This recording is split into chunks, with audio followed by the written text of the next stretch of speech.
Hello students, welcome to learn computer academy. jQuery যে episode আমরা শুরু করেছিলাম গত এপিসোড থেকে আজকে আমাদের সেকেন্ড ক্লাস। তো jQuery কিভাবে ইমপ্লিমেন্ট করতে হয়, অর্থাৎ jQuery র সিডিএন কিভাবে নিয়ে আসতে হয় সেই বিষয়টা আমরা গত ভিডিওতে দেখেছিলাম। যে jQuery সিডিএন জেএস এ গিয়ে jQuery আমরা লিখে এই যে লিঙ্কটা যেটা ছিল সেই স্ক্রিপ্ট ট্যাগটাকে আমরা এনে বডির যেখানে শেষ হচ্ছে ঠিক তার উপরে আমরা এখানে প্লেস করে দিয়েছিলাম এই যে লিঙ্কটা। তারপর আমরা কিছু এখানে কোড লিখেছিলাম, কিন্তু কোডগুলো এক্সপ্লেন করিনি।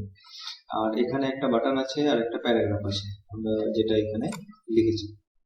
তো এখন আজকে আমরা শিখবো এই কোডটা, যেহেতু গত ভিডিওতে দেখিনি এখানে কি কি লেখা আছে সেই বিষয়টি আমরা একটু ডিসকাস করবো। তো আজকের ক্লাস হবে সিলেক্টরের উপরে। তো সিলেক্টর বিষয়টা কি? তো সবার প্রথমে jQuery আমাদের কিছু সিনট্যাক্স দিয়েছে, মানে jQuery লেখার কিছু পদ্ধতি আছে। তো সিনট্যাক্স jQuery শিখতে হবে।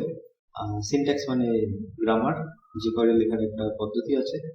আচ্ছা, 2 নম্বর আমাদের শিখতে হবে কিছু অ্যাকশন অর মেথড আর কিছু ফাংশনস। ঠিক আছে, তো আমরা বিভিন্ন এফেক্টস এগুলোর মাধ্যমে আমরা কিন্তু বানাতে পারি। তো সবার প্রথমে দেখি যে কোনো একটা এলিমেন্টকে, যেমন এখানে একটা বাটন আছে অথবা আমাদের এখানে একটা H1 ট্যাগ আছে। তো এগুলোকে আমরা যদি সিলেক্ট করতে চাই তো কিভাবে সিলেক্ট করব? তো কোনো একটা এলিমেন্টকে আমরা যখন সিলেক্ট করব এই ডকুমেন্ট থেকে, সেই সিলেক্ট করার পরে সেই এলিমেন্টের উপরে আমরা কিন্তু বিভিন্ন এফেক্ট অ্যাপ্লাই করতে পারবো। তো সেটা করার জন্য সবার প্রথমে আমাকে একটা ডলার সিম্বল প্রেস করতে হবে। করার পরে আমি যে এলিমেন্টটাকে টার্গেট করতে চাইছি সেটার উপরে আমাকে কিন্তু মানে সেই এলিমেন্টটা আমরা যেমন সিএসএস এ লিখছিলাম সেইভাবেই কিন্তু আমাকে লিখতে হবে। যেমন H1, আমি যদি H1 কে টার্গেট করতে চাই তাহলে আমি এটাকে এইভাবে লিখবো কোটেশনের মধ্যে। আর এখানে এটা ম্যাটার করছে না যে আপনি ডবল কোট দিচ্ছেন নাকি সিঙ্গেল কোট দিচ্ছেন। তো এখন H1 যেটা আছে তো সেটা আমি ডবল কোটের মধ্যে লিখেছি। এখন এটা আমি এই H1 টাকে টার্গেট করে ফেলেছি, H1 টাকে সিলেক্ট করে ফেলেছি, এর উপরে আমি কিন্তু এফেক্ট দিতে পারি। ওকে, তো এই যে ব্র্যাকেটটা আমি দিলাম, ব্র্যাকেটটা দেওয়ার পরে আমি একটা ডট প্লেস করছি।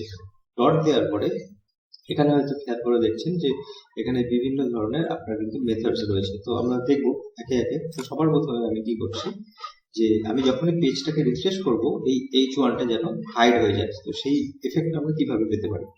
তো আমরা সিম্পল হাইড নামে একটা মেথড আছে, সেটাকে যদি ইউজ করি, মেথড মানে এখানে ফাংশন, ফাংশন অর্থ হলো কোনো কিছু একটা কাজ করা। ওকে, তো এই হাইডটা আমরা নিজেদের মন থেকে লিখিনি, তো এটা হলো jQuery আমাদেরকে তৈরি করে দিয়েছে।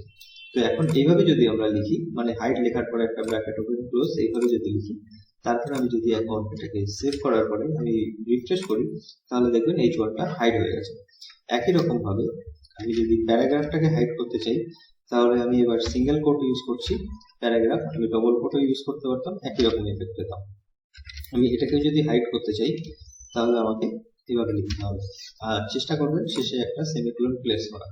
এটা অপশনাল নাও দিতে পারেন, কিন্তু এটা হলো গুড প্র্যাকটিস, এটাকে প্লেস করা হবে। তো আমি যদি এখানে রিফ্রেশ করি তাহলে প্যারাগ্রাফটাও কিন্তু হাইড হয়ে গেছে। ঠিক আছে, এবার আমি এই বাটনটাকে টার্গেট করব। তো বাটনটাকে আমি এবার ডাইরেক্ট বাটনটাকে টার্গেট না করে আমি ক্লাস হিসাবে টার্গেট করব। আমি এর নাম রাখলাম BTN। আর গত ভিডিওতেই আমি বলেছি HTML CSS কিন্তু ভালোভাবে জানা না থাকলে এই jQuery কিন্তু বোঝা যাবে না। তো HTML CSS খুব জরুরি এই jQuery শেখার জন্য। তো আমি এখন বাটনটাকে এইভাবে টার্গেট করব। হয়তো এখানে খেয়াল করে দেখছেন CSS এ আমরা যেভাবে এই সিলেক্টরটাকে টার্গেট করি এটাও কিন্তু সেইভাবেই আমি লিখছি। ওকে, তো CSS এর সঙ্গে মিল আছে এটা। এখানেও আমি লিখছি হাইড, HID হাইড।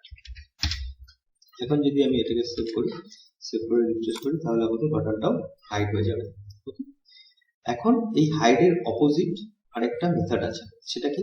আমরা যদি এই হাইডটাকে কেটে এখানে এসে আমি যদি শো লিখি, তো এখানে আমি শো করে দিচ্ছি, এটাকেও আমি এখানে শো লিখে দিলাম, SHOW।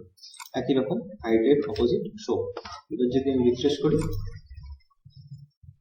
তাহলে এগুলো কিন্তু আবার শো হয়ে যাবে। ওকে, তো এখন আমি সিলেক্টর বানিয়ে দেখাচ্ছি যে সিলেক্টর কিভাবে কাজ করে বা সিলেক্টরকে কিভাবে ইউজ করতে হয়। তো এটা ফাংশনালিটি আমরা পরে দেখবো, যে একটা বাটনে ক্লিক করে এটাকে কি করে হাইড করতে পারি আমরা পরবর্তী ভিডিওতে দেখবো। ঠিক আছে, তো আমি নেক্সট আরেকটা জিনিস করতে চাইছি, আমি এটাকে অফ করে দিচ্ছি। এবার আমি দেখাবো এই H1 এর একটা আইডি আইডি দিলাম হেডিং। এখন এই H1 টাকে আমরা কিভাবে সিলেক্ট করতে পারি, তো এটা যেহেতু একটা আইডি, তো সেহেতু আমাকে কিন্তু হ্যাশ প্লেস করতে হবে এখানে।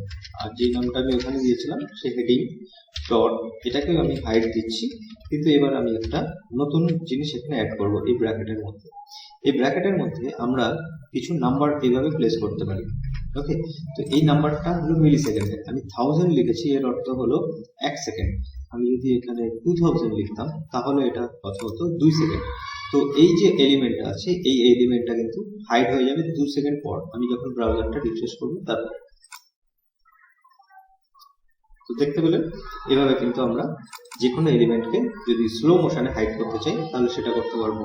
একই জিনিস আমরা কিন্তু শো এর সঙ্গেও ইউজ করতে পারি, ঠিক আছে। এছাড়াও আমরা যদি এখানে লিখে দিই যে ফার্স্ট, এভাবে যদি লিখে দিই তারপরে সেভ করি, তাহলে দেখুন এটা কিন্তু ফার্স্ট, এটা হাইড হলো। আর যদি আমি স্লো লিখে দিই তাহলে কিন্তু এটা স্লো এভাবে হাইড হবে। তো এক্ষেত্রে আমাদের কিন্তু টাইমের কন্ট্রোলটা নেই, কিন্তু আমরা যদি নিজেরা টাইম প্লেস করে দিই এখানে যে 5000, তার মানে 5 সেকেন্ড পরে এটা কিন্তু হাইড হবে। তো এটা হাইড হতে 5 সেকেন্ড সময় নেবে। তো আশা করি বোঝা গেছে যে সিলেক্টরকে কিভাবে ধরে তারপরে হাইড আর শো এগুলো অ্যাপ্লাই করা যায়। আর হাইড শো এর জন্য এটা কেন হাইড হয়ে যাচ্ছে আমরা পরবর্তী ভিডিও থেকে যখন অ্যাডভান্সে শিখবো তখন আমরা এইগুলোকে অ্যানালাইজ করব। আজকের ভিডিও এতটুকু। আমাদের পরবর্তী ভিডিও দেখার জন্য আমাদের ইউটিউব চ্যানেলটা লাইক শেয়ার সাবস্ক্রাইব করে রাখবেন। আমাদের এটা ইউটিউব পেজের যে লিঙ্কটা সেটা কিন্তু এই পোস্টের সঙ্গে অ্যাটাচ করা আছে।